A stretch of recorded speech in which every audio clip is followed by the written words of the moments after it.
Allah'ın kainatdaki qanunlarından biri də budur ki, qullar günah edir və itaatsizlik göstərirlər. Onların içində peyğəmbərlər və rəsullar istisna olmaqla heç kəs günahdan tam qorunmuş deyil, məsum deyil. Məsum kimdir günahdan? Allah. Allah səhv etməz, müqəddəsdir. Və bir də onun elçiləri, peyğəmbərlər. Ona görə Peyğəmbərimiz sallallahu aleyhi ve sellem buyurur ki, Adəm evladlarının hamısı səhv edəndir.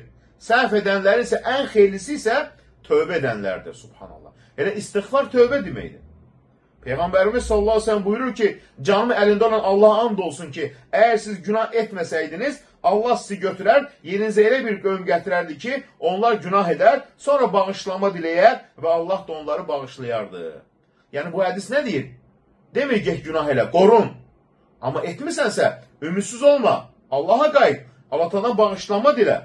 Ona görə İslamın gözəlliklərindəndir ki, Allah Teala hər bir problem üçün bir çıxış yolu müəyyən etmişdir.